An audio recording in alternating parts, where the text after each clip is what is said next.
अजय रोज की तरह स्कूल से लौटा और लिफ्ट में चढ़ा ही था कि उसी फ्लोर पर रहने वाला राकेश उसे मिल गया। वह भी उसी स्कूल में पढ़ता था। अजय ने पूछा, क्या हुआ, आज स्कूल नहीं गए? राकेश मुस्कुराया, नहीं यार, आज पापा मुझे बाहर घुमाने ले गए थे। और जानते हो उन्होंने मुझे क्या गिफ्ट दिया? कहते हुए उसने अपनी जेब से एक चमचमाता हुआ आईफोन निकाला। अजय हैरान रह गया, इतनी छोटी उम्र में आईफोन? मेरे पापा तो मुझे एक साधारण फोन भी नहीं लेने देते। राकेश हंसने लगा, कहाँ रहते हो भाई? आजकल जिसके पास आईफोन नहीं होता उसे लोग गरीब समझते हैं। थोड़ी देर बाद लिफ्ट उनका फ्लो आ गया। अजय चुपचाप घर पहुंचा और सीधे अपने कमरे में चला गया। वो आज बहुत परेशान लग रहा था। अजय अपने माता पिता संतोष जी और राधिका जी का इकलौता बेटा था। संतोष जी एक निजी कंपनी में काम करते थे। उनकी सैलरी से फ्लैट और गाड़ी की किस्तें निकल जाती थी और बहुत कम बचता था। इस नई सोसाइटी में शिफ्ट होने के बाद खर्चे और बढ़ गए थे। राधिका जी ने जब देखा कि अजय खाना नहीं खा रहा, माँ समझ गई कमरे में बात है। उन्होंने पूछा, तबीयत ठीक है ना? किसी ने कुछ कहा क्या? खा ले। अजय ने बेमन से कहा, मम्मी मुझे मेरे सारे दोस्तों के पास आईफोन है। आज तक राकेश के पास नहीं था, लेकिन अब उसके पास भी आ गया। अगर ऐसे ही रहना था तो इस सोसाइटी में क्यों आए? राधिका जी को थोड़ी देर को गुस्सा आया, पर खुद को संभालते हुए बोली, बेटा हम बहुत मुश्किलों से ये सब कर पाए हैं।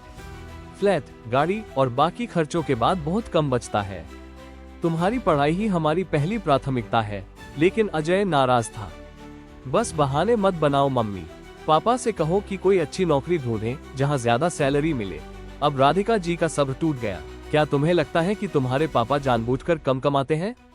बड़ी कंपनियां रोज लोगों को निकाल रही हैं। और ध्यान से सुन लो, कोई आईफोन नहीं मिलेगा।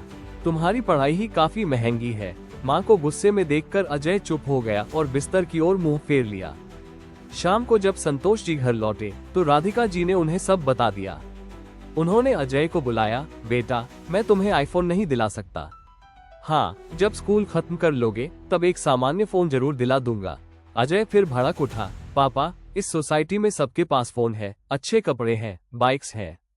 हमें यहाँ रहना ही नहीं चाहिए था। संतोष जी ने उसे डांटते हुए समझाया और तब से अजय उनसे ज्यादा बात नहीं करता था। एक सुबह जब संतोष जी उठे तो देखा अजय घर पर नहीं था। ढूंढने पर भी वो कहीं नहीं मिला। घर लौटे तो राधिका जी रो रही थी और एक चिट्ठी पकड़ा दी। उसमें लिखा था, पापा मैं घर छोड़कर जा रहा हूँ। अब तभी लौटूंगा जब कुछ बन जाऊंगा। मैं इस तरह मन मारकर नहीं जी सकता। संतोष जी पलंग पर बैठ गए, सिर थामकर। उधर अजय मुंबई की ट्रेन पकड़ चुका था। उसे विश्वास था कि वो एक दिन बहुत बड़ा आदमी बनेगा। मुंबई स्टेशन पर उतरा तो चारों ओर भीड़ थी। भूख लगी थी तो एक सस्ते होटल में गया। ऑर्डर देने के बाद एक कमजोर सा आदमी खाना सर्व करने आया। अजय ने खाना खाकर होटल मालिक को पैसे दिए और कहा, उस कमजोर आदमी की जगह किसी मजबूत को रखो, वो कुछ काम का नहीं लगता। होटल मालिक मुस्कुराया, बेटा वो किसी समय बहुत अमीर घर का लड़का था। घर वालों से नाराज होकर यहाँ चला आया। जब तक घर लौटा उसके माता पिता उसे याद करते करते गुजर चुके थे। सारी संपत्ति रिश्तेदारों ने ले ली। अब वो यहीं रहकर काम करता है, शायद अपने किए की सजा भुगत रहा है। ये सुनते ही अजय के होश उड़ गए। उसने तुरंत अपने पापा को कॉल किया, पापा मुझसे बहुत बड़ी गलती हो गई है, मैं कुछ नहीं मांगूंगा, कल तक लौट आऊंगा। पापा ने कहा, बेटा तू कहाँ है, मैं आ जाऊं लेने? अजय बोला, नहीं पापा मैं खुद आ रहा हूँ, और फोन काट दिया। रात की ट्रेन पकड़कर वो अपने घर लौट चला। जो पाठ उसके पापा ने 1000 बार समझाने की कोशिश की थी वो उसे जीवन की एक ठोकर ने सिखा दिया था। सिर्फ वीडियो न देखें, कहानी का हिस्सा बने, बेल सब्सक्राइब करें और अपने ग्रुप्स में जरूर शेयर करें।